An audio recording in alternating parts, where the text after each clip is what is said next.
Of course, the conversation surrounding abortion is a hot button issue. I think that might be an understatement if there ever was one.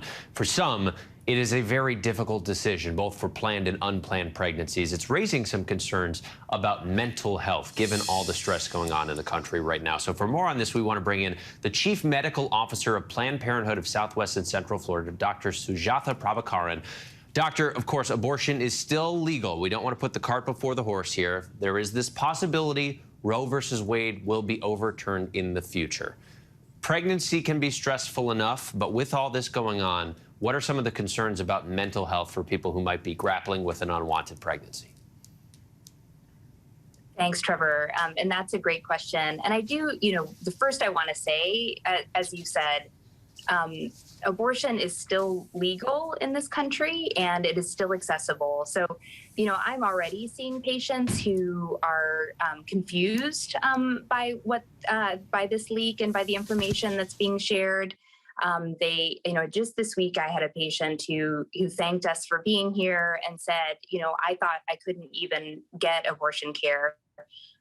So I just want to clarify that for folks who are listening, that the care is still available right now.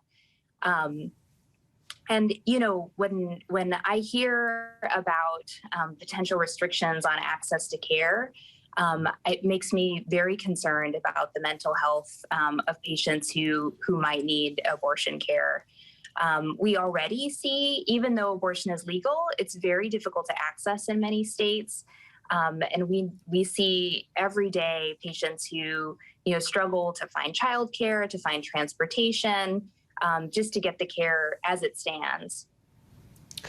Doctor, even trying to set aside the controversy of abortion and however people feel about it, I would like to just look at this from a place of empathy for a person who is in the midst of an unplanned pregnancy and is trying to decide the best course of action for them and for their baby. In some states, like yours in Florida, individuals who are considering abortion, they have to seek some kind of advice or some kind of counseling, and then they have to wait a certain period of time. You've seen these patients face to face. You've talked with them during those stretches. What's the impact? What is the wait? What are some of the things that they are dealing with in these periods? Sure. I think for patients who are now having to have it's basically a 2-visit mandate when care could be very safely provided with a single visit. So for our patients, these are very well considered, thoughtful decisions. They're difficult decisions for our patients, and then adding an extra visit means that for many of our patients, they have to find childcare. They have to find transportation. They have to take an extra day or time off work.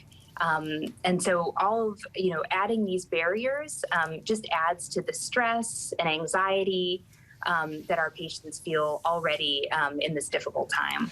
We made it clear abortion is still legal, but we've seen a number of states that have placed these restrictions very early on, sometimes as early as 6 weeks, which critics of these laws especially have pointed out a lot of women don't even know they're pregnant in that time. I am curious, from your perspective, dealing with these people who are pregnant right there, about how far along typically are they when they even come into your office to begin considering their options? Sure. So most abortions in the country happen in the first trimester. So that's before 14 weeks of pregnancy. But, it is often difficult for patients to know that they are pregnant before, for example, 6 weeks, like the Texas ban.